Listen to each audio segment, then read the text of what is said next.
Ladies and gentlemen, welcome to Spawncast episode 325. Have to record a bit early this time again, like we did last week, because I'm actually off this weekend heading out to the beach, so I'll be gone for about 3 days. But I'll be back Sunday, which means we'll be back next weekend, live and all of this. We went out to too many games this past weekend, but we're back. Max is here with me. How was your time at the convention, Max? It was very fun. Everybody that came up to us, a lot of very cool Spawncast fans. It's interesting to see people in real life. I will say the name. There was a particular person who super chats a lot who came up and was just giant and yoked, and I was like, I wasn't expecting this guy to be a bodybuilder. That's John O.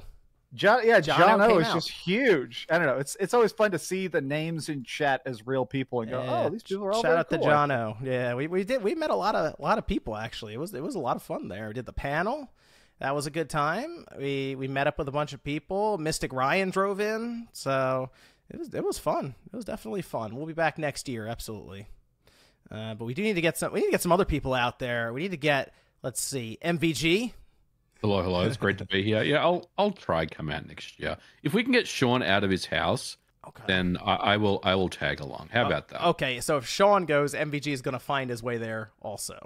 Yeah, we'll make it happen. We'll make it work. Okay, and then we also eventually have to get Josie out there at some point. Of course, some point. It's good to have Josie here. Yeah, we need people. You know what, Josie? A lot of people when we were there were saying that they appreciated the younger viewpoint on the podcast. Yeah. Now. So Cool. people were bringing that up. There were a lot of people who came up and said that they got their Switch in middle school and they've been following along ever since then, and they were happy to see that they had some representation on the podcast now. Well, I'm glad. So it's good to have everyone here though that could make it out for the early recording. We do have a few things to go over, mostly some questions from the Discord. We have Final Fantasy XVI to talk about. Right, that'll be good. And many of us have been playing that. And I did want to touch a little bit on the next gen Switch stuff because MVG was just burying people on Twitter. So I figured we would discuss that very, very briefly here. Maybe even our anticipation where we think the next system will sit. Why not? And I do want to bring up our Patreon has kind of soft launched again for the Spawncast, and it's becoming. We got some cool stuff coming up. I was setting up a Mario Golf session that we had like a year and a half ago, maybe more than that. You remember that, Max? I do. I still have that footage too. I played. That was a good round. It's pretty funny. I was going back because I forgot all the stuff that happened. I was like, all right, this is good stuff. So the Spawncast Plays is happening. MVG is going to do some stuff. You already have the Nintendo podcast that launched. So make sure you check out the patreon.com/Spawncast. Get involved over there. It's a lot of fun. Let's start with a Discord question. I think this one's from V, I think. If you say 2023 is becoming one of the best years in gaming, what would the last best year in gaming be? 2017. 2017, I can go with that because that did have, let's see, the Breath of the Wild, Mario Odyssey, Persona 5, right? I know MVG, you were talking about Mario Odyssey being a big one in there. Yeah, I like 2017. Yeah. Yep. Let me throw out 2018 because 2018 had God of War, Mm-hmm. it had Spider-Man, it had Red Dead Redemption 2, it had Smash Brothers Ultimate, It was a good year. Dragon Ball Fighters, The Messenger. I mean, I don't know. It's one of those things where I feel like Octopath Traveler. I feel like 2018 is one of those years that had a lot of bangers, even that we're still talking about today. I feel like you make case definitely for 2018 as well. So it wasn't too long ago, I guess. I like 2017 and poor Horizon Forbidden Zero Dawn because Zelda just buried that game. But I mean, Horizon came out in 2017 as well, and that's a fantastic game. Well, so I'm going to stick with 2017. Good news, MVG. It's getting a remaster remake soon, so it'll get another shot at it. They'll announce the Breath of the Wild trilogy. Right? Next game. Yeah. Just drop right next to it. Breath of the Wild DLC the day they announced it to bury the trailer too. This is next one up is with a bunch of first party Nintendo games just announced at the Direct. What do you think the next $70 game will be? Pre-orders for Super Mario RPG are at $6, but I can't find the original SNES price, which I feel like could have been $70 back then. It was more expensive back then. That one definitely was. It had a Super Effects chip in it, if I remember correctly. It had a chip in it. It had an SA1 chip in it. That's right. Yes. That's right. But yeah, and it was specific. Yeah. It's hard to compare back then with now because there's a cost, right? If you've got custom chips in the game, like the SA1, like you said, they always add a little bit of extra. They push that back to the customer. Because I remember like the Super Effects games, the SA1 games, they were always, not always, but most of the time they were a little more expensive than just kind of the regular ones that didn't have any custom chips in them. Yep, and there's a lot that goes into those. Like if you open them up, they're circuit boards that you're buying. So it's not quite on the level of the Neo Geo where they just gave you the whole arcade board basically. But there was more going on than now. Where I pop open the Tears of the Kingdom cart, and it's just this little chip that's just sitting in there. So a little more going on. Yeah. Oh, here's the next first party game that's gonna be $70 though. I feel like could be Metroid Prime 4 if eventually it ever comes out. I agree. I don't see them putting like this. Like the new Mario and stuff and all that at $60 unless it's really like taking all their development power, which Metroid Prime 4 pretty much has, I think. There's definitely a case to say that Metroid Prime 4 would be $70 considering it's literally been in development for 7 years, right? Or at least that's what we believe. But I also wonder, would that work against Metroid and all the good press and good marketing and good sales that it's had recently where you add $10 to the price of a Metroid game, knowing that it's not a massive seller, but I do kind of lean towards it's probably going to be a $70 game based on the fact that it's taken forever to develop. Well, if it's not that one, I bet you it's the next Mario Kart because they already know it's going to sell stupid numbers anyway. They could sell it for $100 and people are still going to buy it. Yeah, it is crazy.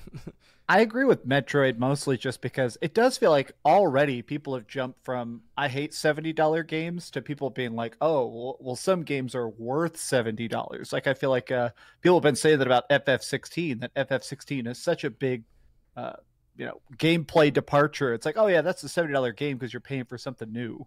I could see them sort of pitching Metroid that way of like, oh, you're paying for the new era of Metroid.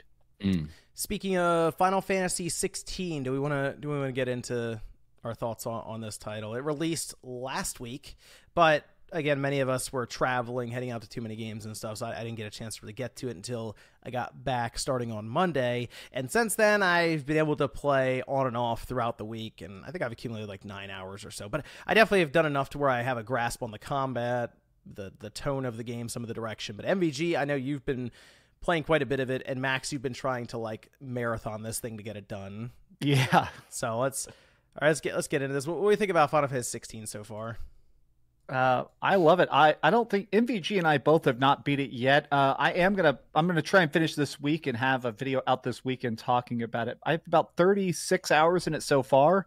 It's great. I think my one complaint is, man, is it cutscene heavy? I mean, like I'd say a solid 60% of the game is cutscenes. I've been finding myself doing side quests and stuff and grinding just to have those extra breaks. Because as much as I love the story, sometimes you'll like do like a 10-minute cutscene and then a 5-minute boss fight and then another 10-minute cutscene. Reminds me a little bit of Metal Gear Solid. But so far, I love it. I love the characters. I love the voice acting. I love the setting. I love the magic. I love the combat. It's exactly what I wanted. I do like Clive as a character is kind of evolved. I'm not really sure why he's constantly whispering though. Because he's so dramatic. He does. He has like the Batman voice going. Yeah, he's got that British Jason Statham voice. It doesn't really bother me. It's just something I noticed. Like they're just talking about anything. He just whispers like in this gravelly voice. I don't know, but yeah, I've enjoyed it. You're right, Max. There's a lot of cutscenes going on. Sometimes you just kind of find yourself putting the controller down for a little while, but they try to surprise you, I guess, with the cinematic strike and the cinematic dodge, and they just show you a little button prompt, a little quick time event. But the demo, I think, set it up nicely, and it's continued on from there. The thing that's weird is there are definitely some points in the game where they have like these super high highs, and then it just like the weirdest lows I've ever seen. And a lot of that plays into the side quests, which everyone is bringing up, because it's like you go out there and you punch one of the icons in the face and you rip its throat out, and then the next minute you're getting soil for the farmer in the town.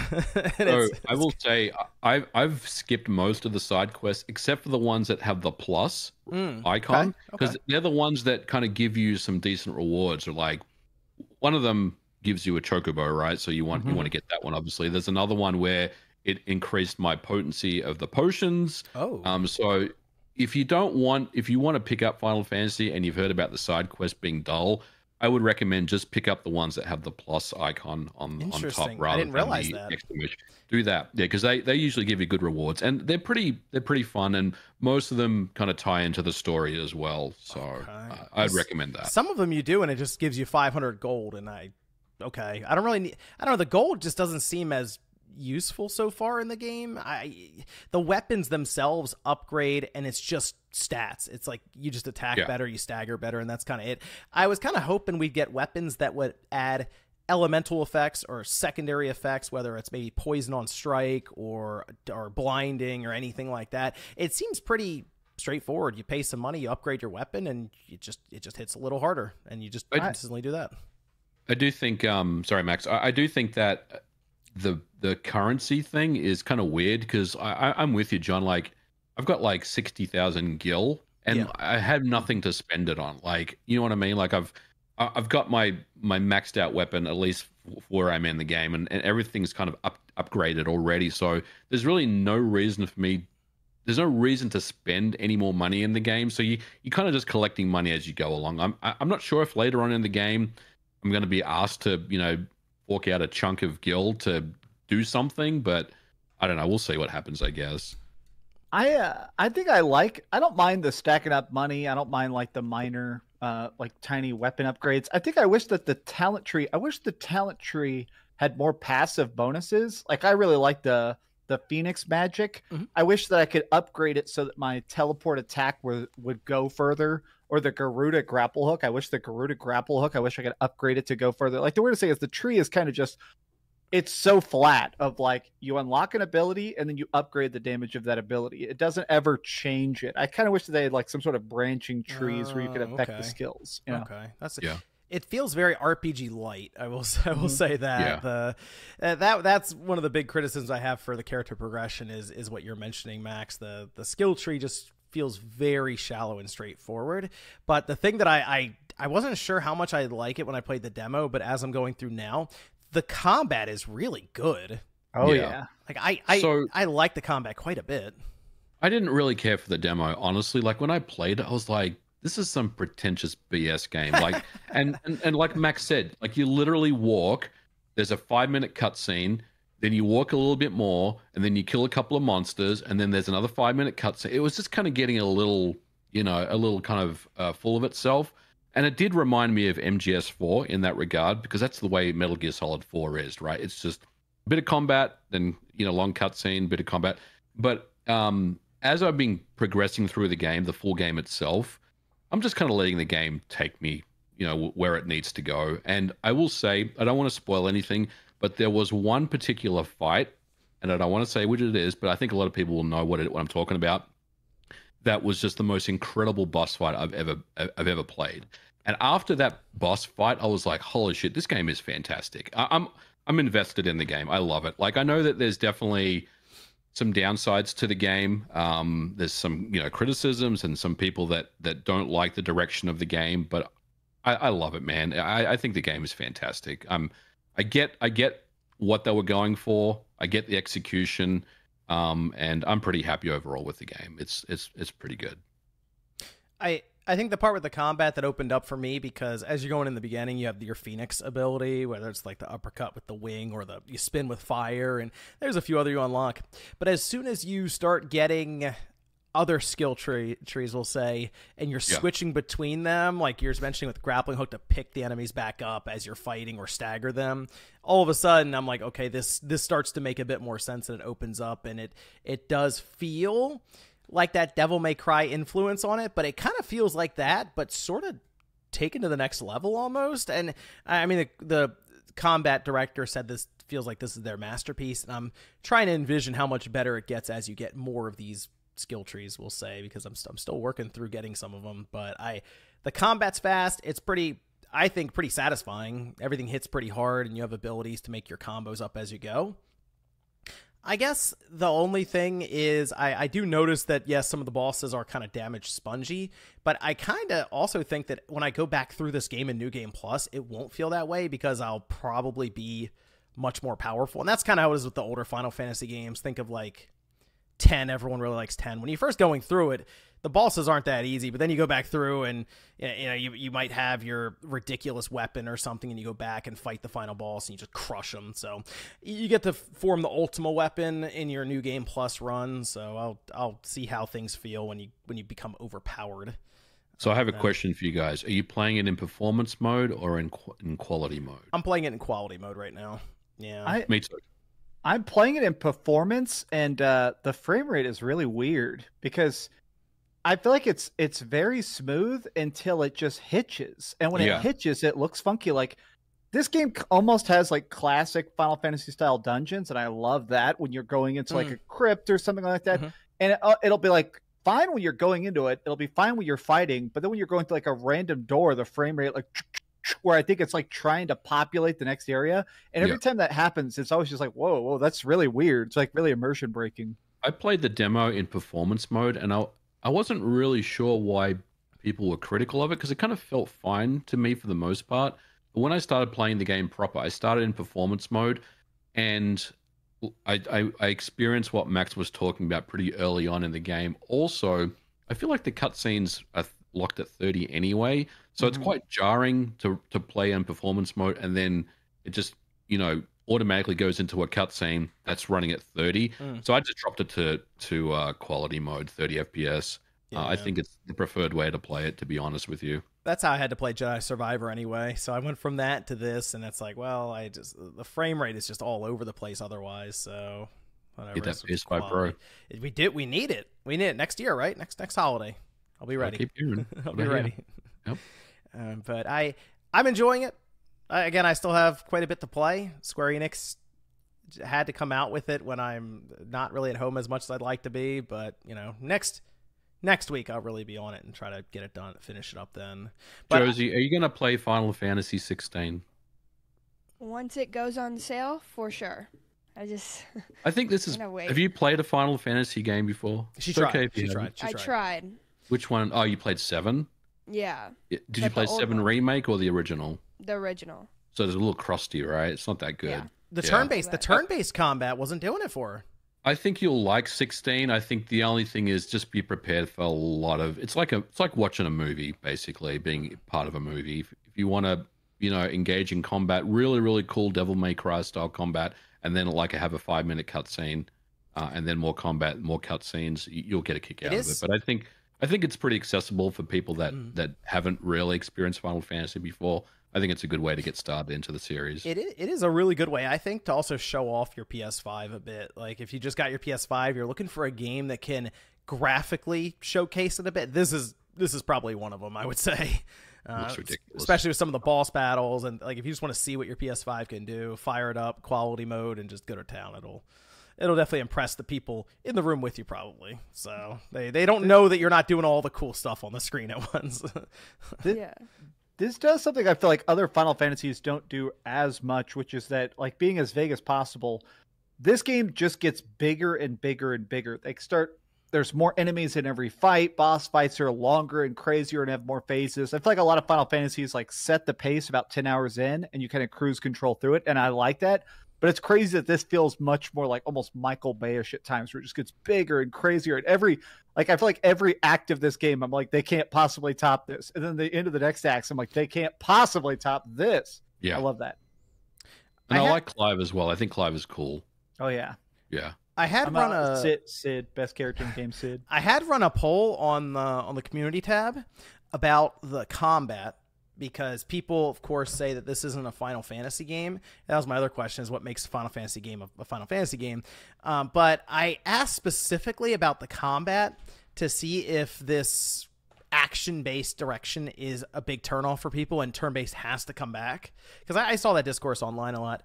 19% of the 22,000 votes say that turn-based needs to come back, which means that 81% of people are perfectly fine or like the direction now of action. Yeah, I mean, when was the last turn-based FF game? Was it I mean, 13 13 was that. Yeah, but you only controlled your one person in 13.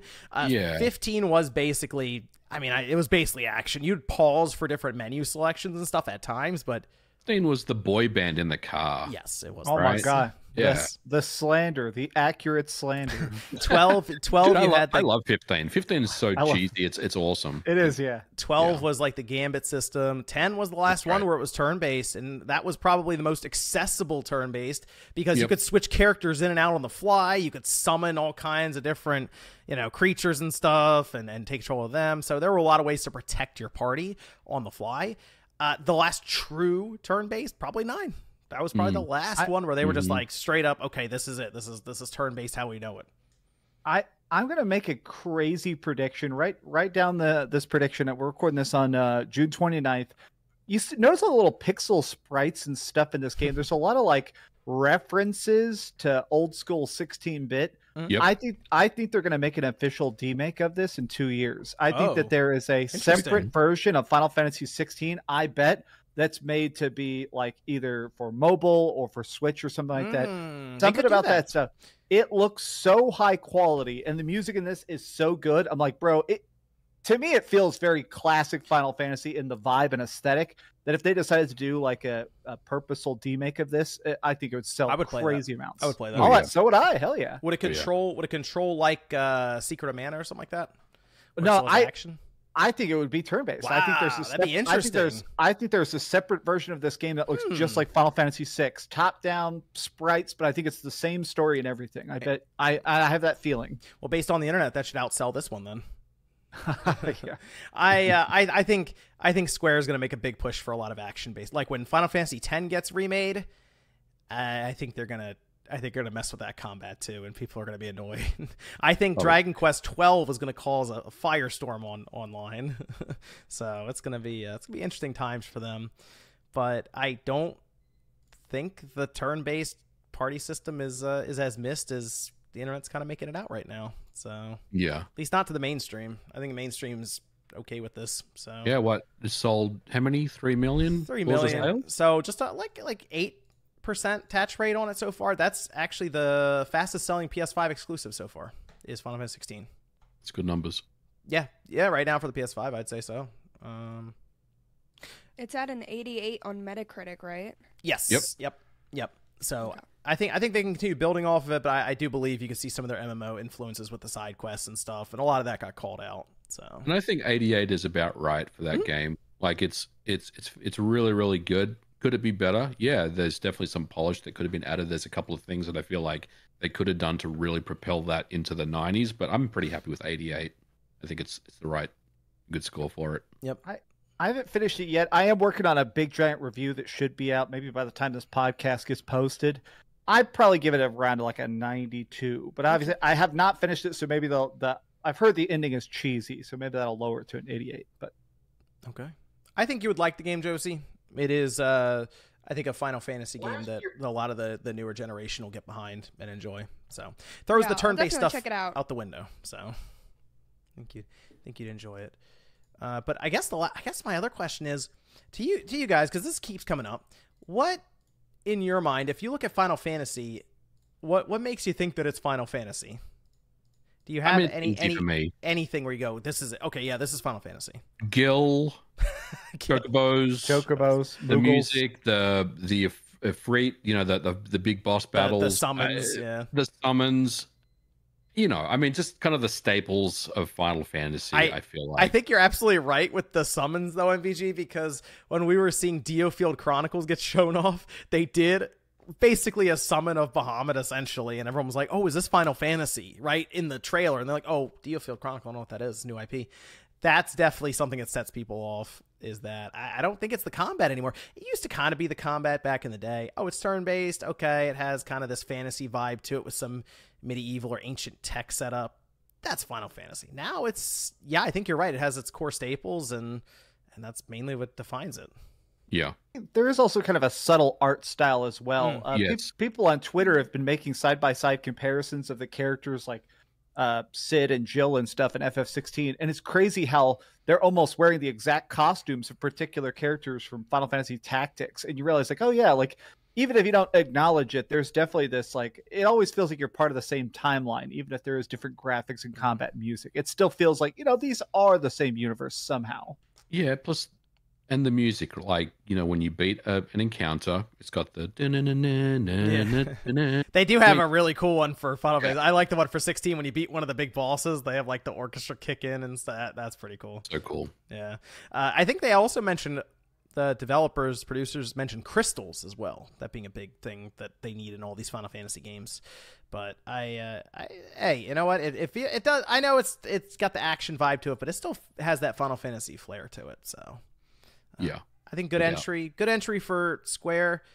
What they've been able to accomplish here. I am curious what Final Fantasy 17 will look like 5 or 6 years or whatever from now, to see if they stick with this action based and continue to build on it, or if they do something else. But I guess for them, next up will be Final Fantasy VII Rebirth, which I am anticipating significantly more than I was for 16.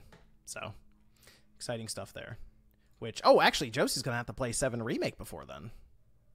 That's right. Don't bother, Josie. It's not that good. What? It is a requirement. What? Oh my god, what? I can tell you now, Josie's not going to like. What? Why? It's action-based. Because it's so grindy and long, and there's parts of that game where it's in 30 hours. It's like a 30-hour game. No one has 30 hours anymore. And it's in the subscription service. So when you're signing up for PlayStation Plus, you can just download and play it. Oh, it is? Yep. Okay. Mm-hmm. It is. Get it. Yep. You can just download it, play it. They have the PS5 version, I believe, on there as well. And it runs at 60 frames on the PS5, like outright. So, and you don't need to play 7. Technically, it'll help with the context, but whatever. Let's see. Some questions. It says, considering this slow drip approach, when do you think the NSO libraries will be completed? For reference, the 3DS and Wii U Virtual Console libraries were fully available before the Switch launched. I don't think it's going to be completed for a while. I mean, I feel like they're going to just keep drip feeding games, right? Like, we know that there's more N64 titles that have been announced, and there's probably a bunch that haven't been announced. There's GBA titles that are coming. I expect to see Zero Mission on there at some point. I mean, I don't feel like it's going to be done. Like, I feel like when the Switch ends its life cycle, and we're going to talk about it, but next hardware, I think NSO is going to just carry over to next generation. So I don't think it's going to be done for a while, honestly. I think this is going to be it. Right. That was mentioned in the investors meeting, gathering the shareholders, where they had a lot of questions about Nintendo's next system. How are they going to handle the transition? What's going on with NSO? Basically, the Nintendo account, where Nintendo mentioned they have like 290 million people signed up for a Nintendo account at this time.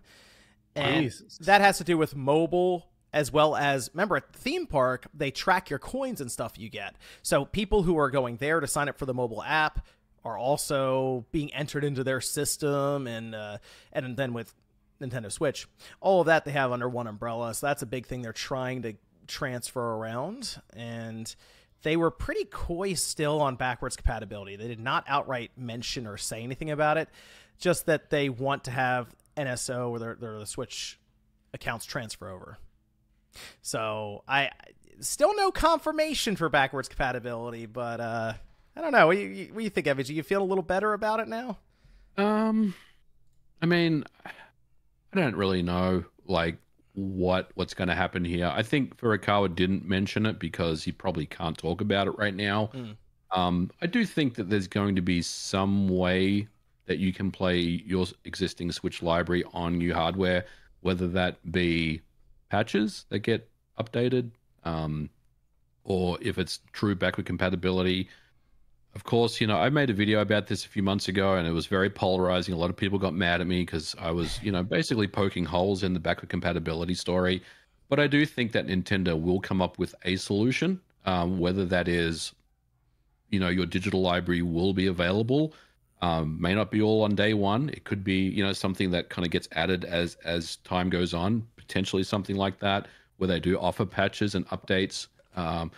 Or, I think a lot of people are also, hopeful that they will just allow you to put your old Switch cartridges or existing Switch cartridges into the new system and play them. I think that is the ideal scenario that I think a lot of people are expecting. I think Nintendo would like to do that, but I guess we'll just have to see. I don't really know. Like, I think that Furukawa didn't mention backward compatibility specifically because it's probably nothing that he can really talk about at this time, unfortunately. A lot of interest by investors. Go ahead, Max.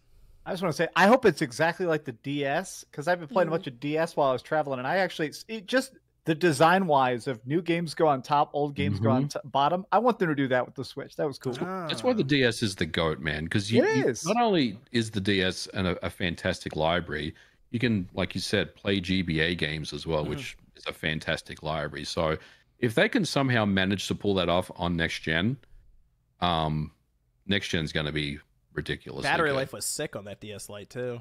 It was. It lasted like 20 hours. It was pretty good. I actually think that's going to be a real problem if they don't figure out that backwards compatibility. I think a lot of people are going to be pretty annoyed with that. I would be annoyed because they never gave us the Switch Pro, which means some of these games will never get that, I guess the roof kind of raised on it because it's stuck at some low resolution, some sketchy frame rate, unless they port them over and sell them to us again. So. What do you think, Josie, about backward compatibility? Do you care about it at all if they bring out new hardware? I care about it a lot. I think they really should, because I've invested a lot in the Switch ecosystem, and I'd rather they don't keep reselling me the same games over and over.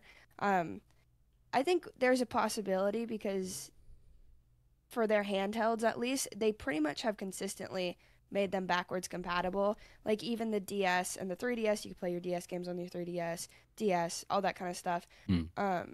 So if they're following that track record, I feel like it could work. But I think the main thing why we didn't get it from Wii U to Switch is just the change in mediums. So if they stick with like the cartridge based or whatever the same medium that they're using for the Switch is, then I feel like it's kind of a no-brainer. But Nintendo doesn't really do what makes sense all the time, so we shall see. Yeah.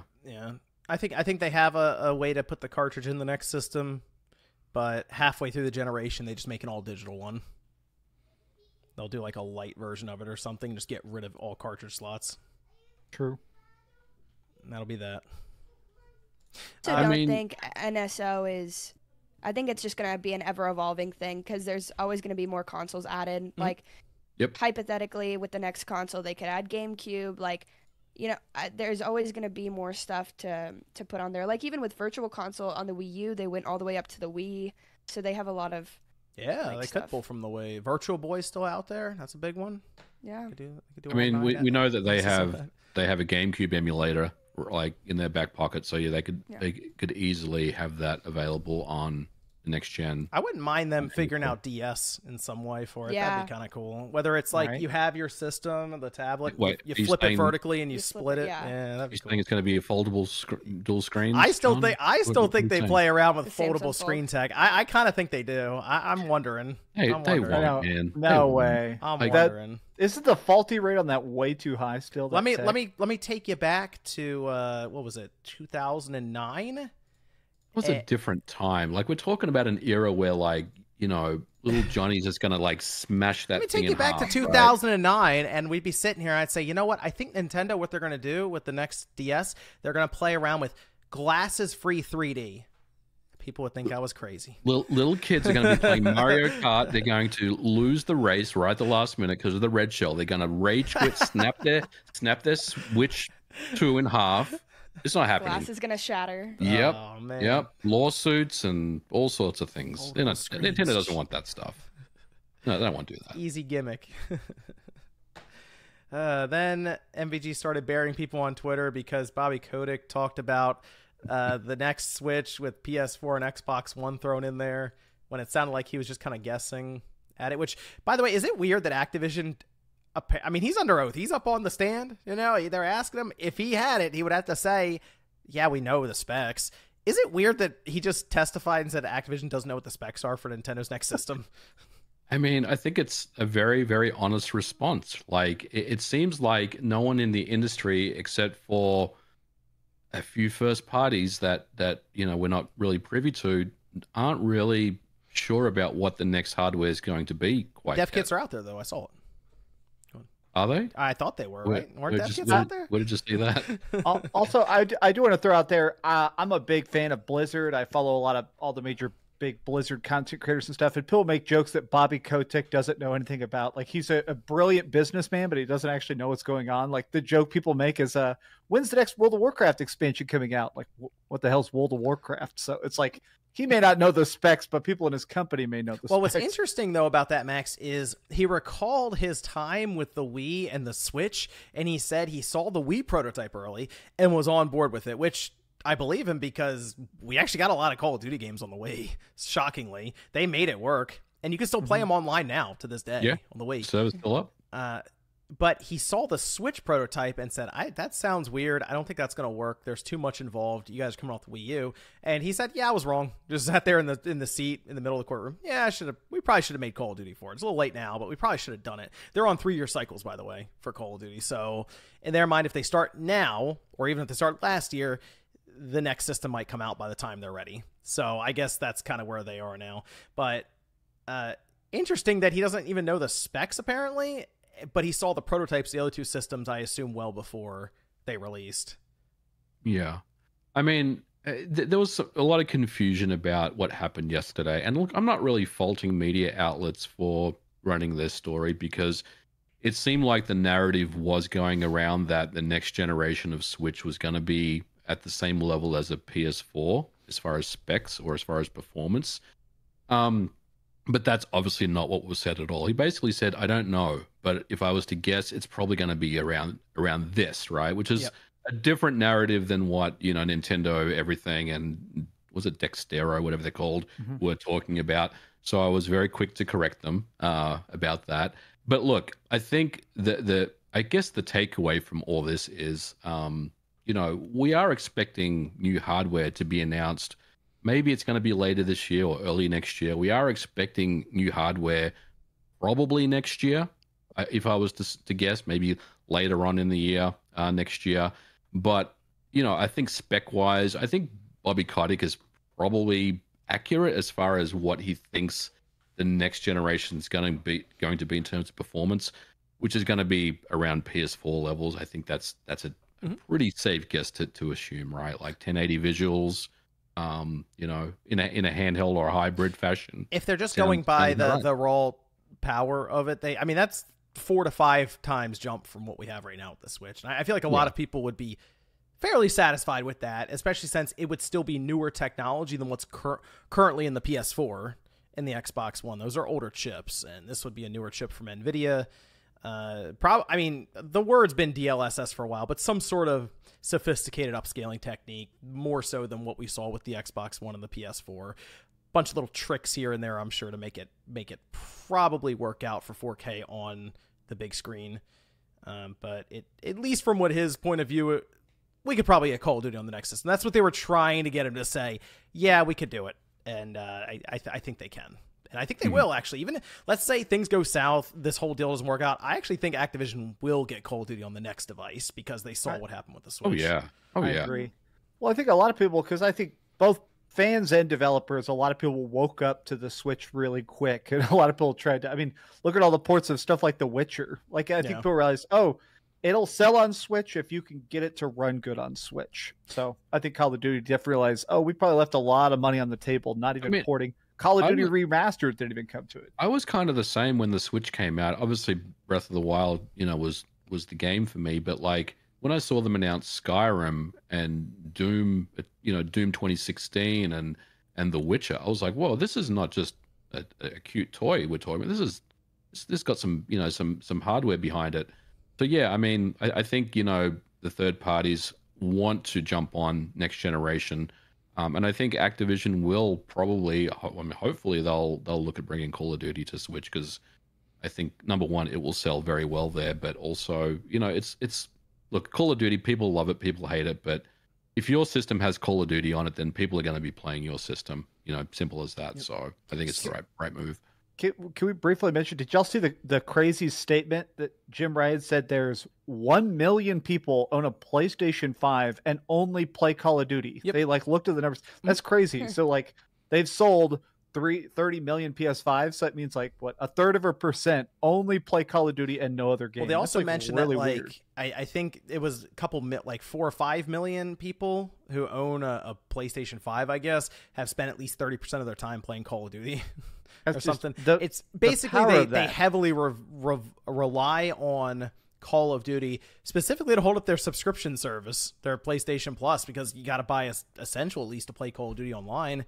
And I think that's one of the biggest reasons they're freaking out a bit with this, is because of their subscription potentially taking a hit if Call of Duty people leave. My old roommate had a PS5 and he only played Warzone. Yeah, that was it. So that's crazy. People do it a lot. Yeah. Yep. And the microtransactions involved with that are pretty consistent. So there's a lot of money. I think what Sony mentioned, like $800 million to $1 billion or something in revenue, maybe more than that, came in from Call of Duty in like a year or something. So none of that's shocking to hear. None of that's shocking to hear. But let me go over to, here we go, some of the questions. This is from Toxic. If anyone is looking forward to City Skylines 2, what's everyone's most look forward to new feature? Mine's going to sound cheesy. I'm super excited for that game. Honestly, the part of the trailer I loved is just super zooming in and looking at individual cars driving around and the people actually like the city being built. Like that game looks like it's going to be fun, but also it just looks so zen. I don't get into like farming games. My thing is just city builders. I love city builders just for that weird essence of like, let me see the lights turn on at night. Let me see the plumes of smoke of a power factory I built. I want that kind of aesthetic. I feel like I was really into SimCity back in the day, but I just didn't get into City Skylines, unfortunately. Same. SimCity. Yeah, I've never been into these types of games. Those busy work games, man, give me anxiety. I can't. I just want to. You're never done. Exactly. I just want to shoot people or maim people in games. That's all I care about. Well, here I'm weird. What I do is I mute the game and then I just listen to podcasts, and that's like my like 2 hours a day. I just sit there and build stuff. This is from Ibrahim saying indie fighting game Skullgirls announced this week they would make it changes characters aren't in the game to better reflect their values and broad vision. This is mainly focused on stuff that was of the sexual nature or resembled real-world hate groups. What do you think? Should existing games get content updates like this years after release? That's a good question. I would say we always talk about developer vision, and if their views change, as long as they weren't like forced to do it, as long as they like force the artists out and the new artists are replacing the old artists' work, I guess I saw a lot of people freaking out about it. But to me, it seemed like one girl's panties got covered up, her dress instead of blowing up is blown down. I don't know. It seemed like the changes are pretty minor, but I don't play Skullgirls, so maybe the I don't really play Skullgirls either, so I'm not sure I've never played the game. What the extent of the changes are. They must have been really plot important panties. From what I heard, there was also a lot of Nazi iconography or something, and they edited that out. And some people were like, "Oh, that was part of the story or something." Interesting. Okay. Yeah. Unfortunately, I'm not very familiar with the source material or what kind of changes they made here.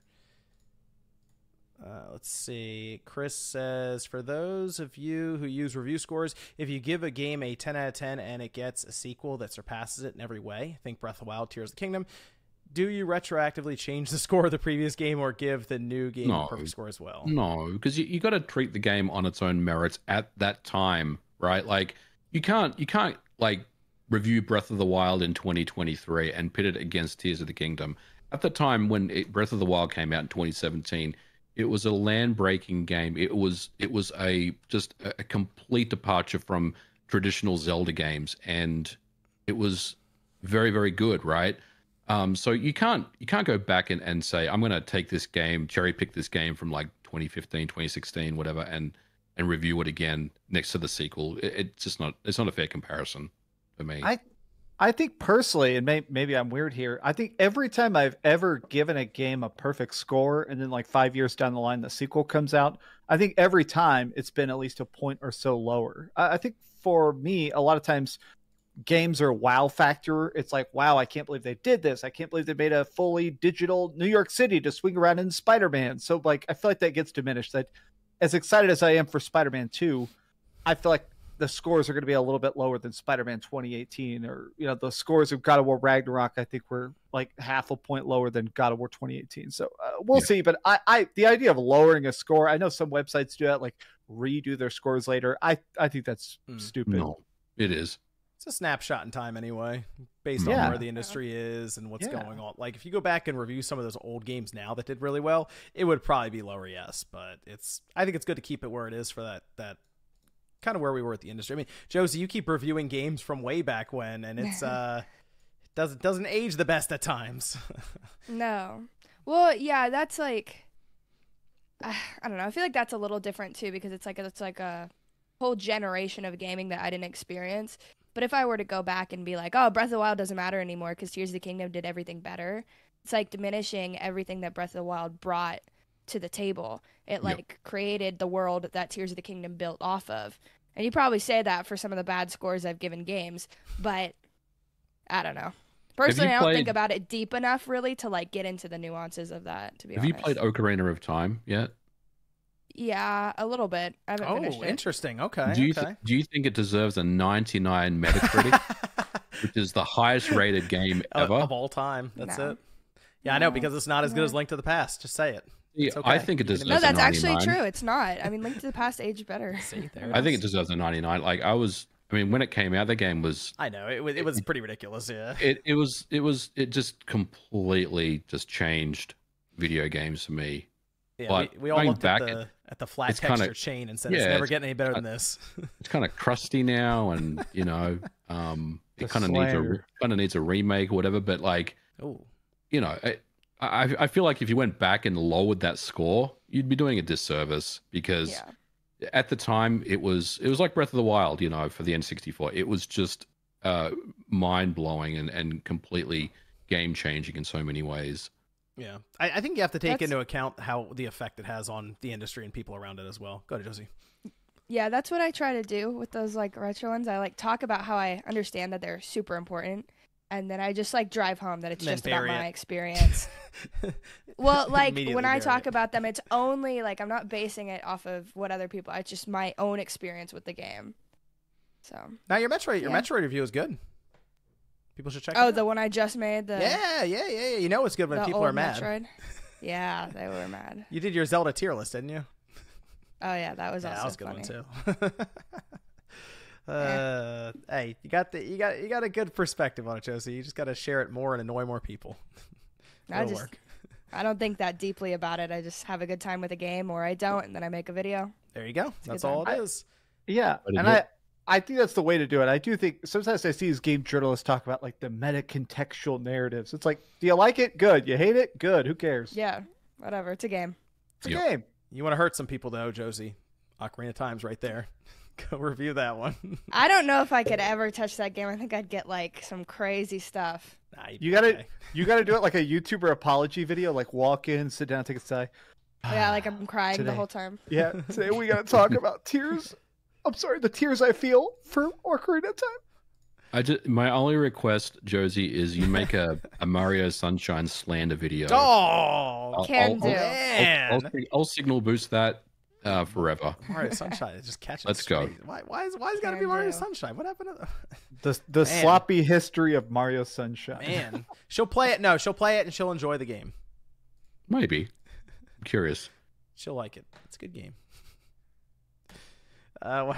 This is from Kay saying, why did we never get a proper gaming log for the Switch? Seems like it was a no-brainer since the Wii era. A gaming log?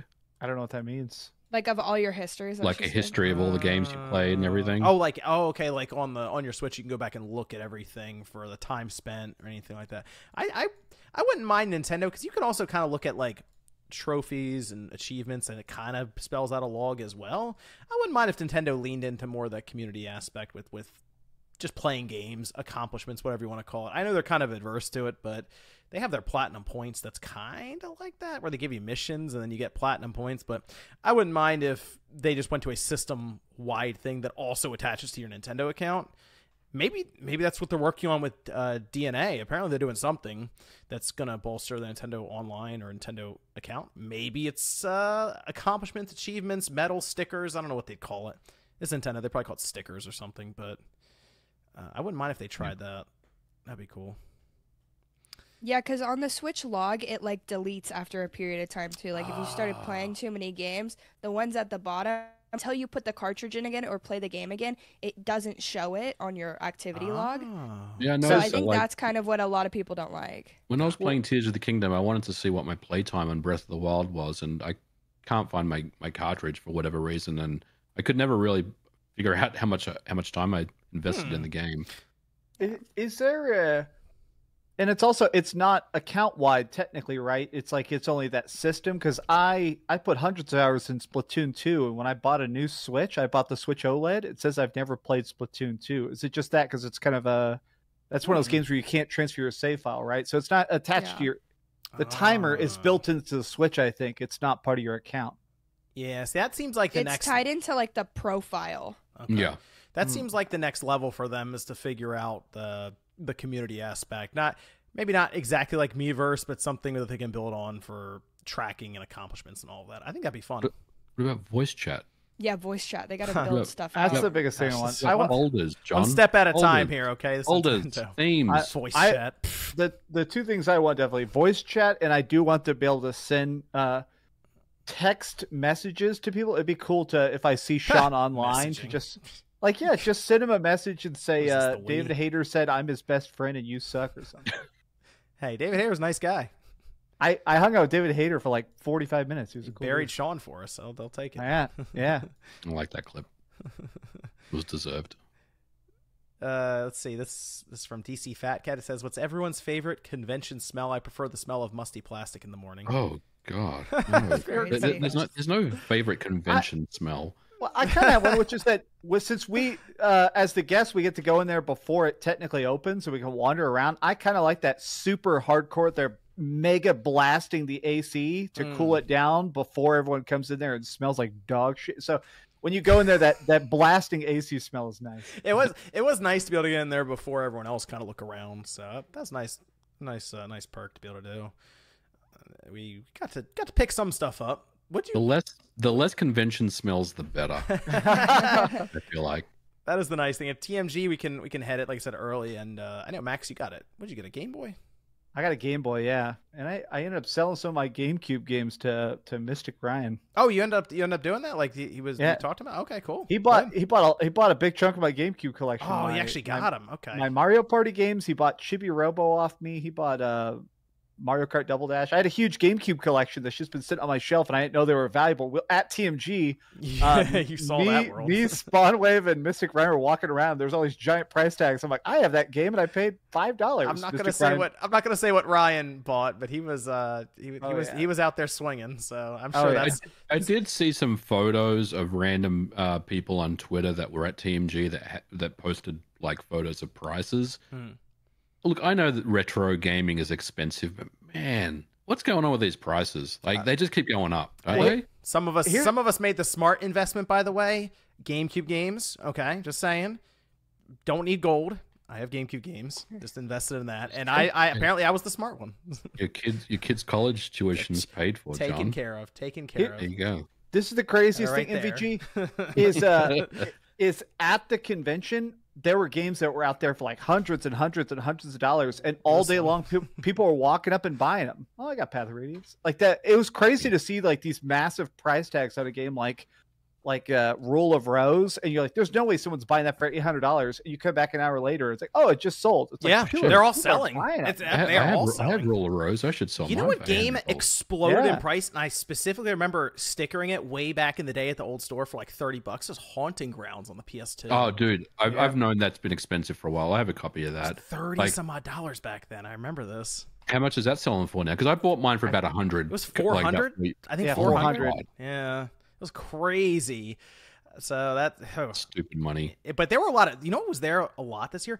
Boxed complete Game Boy and Game Boy Advance games. There are a lot of them. And then like the top tier stuff, the Pokemons, the Marios, they were all there. It was kind of cool to see them, but I wasn't buying them. But yeah, people not realize you can emulate. What? Yeah. Well, that was also the craziest thing is that I'm totally on board with Josie. That was the weirdest thing is a lot of these were completed box sealed games for just hundreds and hundreds and hundreds of dollars. And it's like, man, I don't know. put it on NSO. I want to play these games, but keeping it on my shelf for $1,000 ain't worth it. It's kind of. If only there was someone that we knew about emulation. Yeah. That was yeah. What can you do? know. It's the I guess it's the investment in assets. I don't know. People said I was crazy for buying some of these GameCube games. Now look. I know. Now I bought a bunch of my GameCube collection. I bought almost all of them for $5 a piece. Okay, I didn't buy them that cheap. Because they were just so worthless around the time the Wii came out. A lot of the GameCube stuff was worthless, and so I bought a bunch just because I was like, play some of them. And so now Chibi Robo's worth hundreds and hundreds of dollars, and I paid $5 for it. Wow. Like, yeah, I'm gonna sell that. I still need to get that one. I would have bought that from you. What's the most expensive game? Is it still Gotcha Force, or is it that Pokemon? It's still Pokemon Box, I think. Pokemon Box, I think. I saw it there. It was $2,000. Yep. Whoa. Yeah. Whoa. It doesn't do anything, by the way. Nothing. Doesn't do anything. So holy. It's just just Pokemon Box. Ridiculous, man. Otherwise, I think it's like Gotcha Force, Cubivore, Chibi Robo's getting up there. I think those are the basics. Yeah. I have Gotcha Force, but I need to get Cubivore at some point. And you could buy so many things for that money. That's what I'm saying. A lot with that. I'm selling my game collection, and I'm gonna buy a damn house. I realized how valuable. Walking around TMG and seeing those big price tags, I was like, I got those. Screw these games. I want a house. Yeah, I did get a Game Boy Advance AGS 101 though. Found one of those, nice. And it's actually the button. I think the left and up buttons are sticky, but the screen's like perfect. So I just gotta clean that up. But they gave it to me cheaper. So let's see. If Xbox buys Activision Blizzard, will PlayStation give in and divulge their dev specs to Xbox, or will they hold out like they did with Minecraft? Also, what could PlayStation do to make Xbox divulge their dev specs to PlayStation? Well, they already make MLB for them, so... Yeah, I mean, look, these hardware makers, they have dev kits of the competition. Because like you said, MLB, like, I don't think this is a big bunch of nothing. Yeah, I kind of see that too, MG, because they're also going to make the Destiny, I assume, for the next Xbox. Yes. So yeah, there you go. And I mean, Sony's not going to withhold the PlayStation 6 from Activision Blizzard because, again, they need Call of Duty. So according to them, they do. I don't. That just seems like posturing. I mean, sure, they can consider it. I think that's what he said. Hey, we might consider holding it back. Sure, he's probably telling the truth on that. But it's definitely posturing. And I mean, look at the PS4 and the Xbox One. Very, very similar specs, right? Look at this generation, PS5 and the Xbox Series. Yeah, there's some differences here and there, but they're very, very similar in terms of architecture. Like the whole kind of narrative of, well, we're not going to divulge specs. I mean, when you've got AMD building chips for both companies, they're going to be very, very similar. And I think that was just kind of hot take from a non-developer. I miss the old days of the custom chips and the weird stuff. I do. I know it's not great. I know developers probably don't miss it. I miss it. I think those are the fun days, getting the Emotion Engine chip. You get Flipper in the GameCube. I agree with you. Like, I feel like that's what made the PS2 such a great system. And I feel like that's what made, the GameCube such a great system. And, like the differences in architecture was really, really a great thing because it really allowed developers to express themselves, and it really made them learn the hardware in so much more granularity than what we have these days, where you have these like middleware engines and stuff that run, and they don't run very well everywhere, right? Like they have to be optimized. So I'm with you. Like I miss the cell processor. I miss the Emotion Engine. I miss kind of the quirky things that the different hardware makers had in their hardware over the years, This week, a breakthrough was made regarding the PSVR 2 and potential unofficial PC support. It still has a long way to go, but will anyone on the cast give it a shot once the project is in a somewhat finished state? If they do release a driver for PSVR 2 for PC, I'll probably get one. Yeah, MG's in. All right, there we go. All right. I'll plug mine into the PC then and try it out. Absolutely. So, I think one way or the other that's getting done. Sony's going to do it or the community's going to do it. Someone will. Absolutely. And this is from DC Fat Cat saying, can we all take a minute to hail Sir Nintendo, the most non-Nintendo YouTuber on YouTube? That's for Sean. There you go. And then T says, games like City Skylines and Kerbal Space Program aren't typically thought of as graphically intensive games, yet the recommended requirements for their sequels on PC are higher than usual. Do you think this due to the devs not focusing on optimization, or do they really need all that power? I think a lot of those games are very CPU intensive, especially, there's a lot of things going on, a lot of systems running at the same time. So I feel like that's probably why they're spec'd a little higher than what you would think. Graphically, I mean, they're not really that much to look at, obviously, but there is a lot of things going on. There is a lot of different objects running around on the screen at the same time. A lot of systems that are running in parallel. I can see why that would be the case. Then Coleman asked, what was the worst year in gaming? The worst year in gaming? Yeah, that's a great question. What's the worst? 2020. Okay. Because of COVID. That's when they canceled everything? Yeah. Pretty much? Whatever year Overwatch won Game of the Year. Whatever year that was. Yeah. I don't know. I remember 2012 or 2013. I'm trying to remember. There was a year where we just got, I think when there was that weird trend of when Ubisoft started making just really boring open world crap and Capcom didn't release anything and Square Enix didn't really drop anything. I had to look what the nominees were that year with Overwatch, but I'm kind of thinking, I remember seeing that winning Game of the Year and I was like, oh, really? That one? Okay, I guess. But it's hard on the spot for the worst year in gaming, but you might be onto something, Josie, with the, especially sometime around the COVID. I think the reason 2023 is looking so good is because we're seeing a lot of games that were pushed back internally or publicly to fit in this run of 12 months right now. So from that, but it's like even on the Switch, I mean, they came out with Animal Crossing and then everything else was canceled and then they were just quiet and I didn't have a PS4 or I had an Xbox, but Xbox doesn't really. Xbox sucks. You can say it. Whoa. Oh, no, man. I like my Xbox. That was the joke. That was the joke during the Q&A at Too Many Games. Sorry. So you just need to get Josie on Halo. Nah. Halo Infinite I played. It's a bad game. It's a bad game? Kinda. Oh, Did you man. play the single player or the multiplayer? The single players. I didn't like the single players. It's so boring. It's just the same thing it's over unfinished. and over. It's unfinished, John. It's an unfinished game. Well, we got to get on multiplayer. That's where the fun multiplayer's is. pretty fun, though. Get on multiplayer. Okay. It was fun. Did you play multiplayer, Josie? I played like once, but hop on. We'll carry you to victory. I got you. Okay, I'm down for that. We'll take it. Sounds like a good time. It's not just you. Don't worry. MVG and Nate will be there too. And Sean every time Sean gets a corpse humped, he just goes, "Hey, help me! He helped me!" Like freaks out. Yeah, teabagging. Everyone, the team can hop on the back. We'll run it. It's fine. But that's the podcast for tonight. Thanks everyone for joining us. Let me go around here. We got Max Dreamcast Guy. Where can I find you? YouTube.com/Dreamcast Guy. Go watch my Final Fantasy XVI videos. I've done a couple. I love the game, and I'm probably going to find a new way to suck it off later. Okay. Let's go over to Josie. Where can I find you?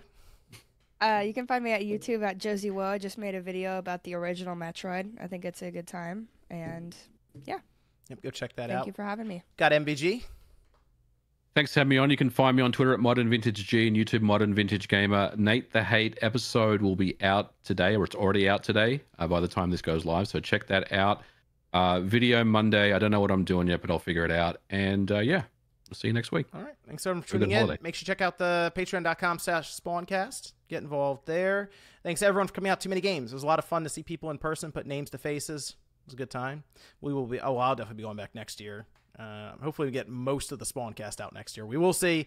All of it hinges on Sean and his 3-hour train ride. So, what a lazy loser! Make sure you it's get in on. Pennsylvania. Is there a gas station somewhere? What is it? What's that, MVG? Just get a gas station involved somehow. Yeah, just get a gas station. We'll see. Again, it's 12 months from now. We'll see how everything goes. But I'm hoping for a good turnout there too. But thanks everyone for joining us. We will be back live next Saturday night, 9 p.m. Eastern time. We'll see you guys then.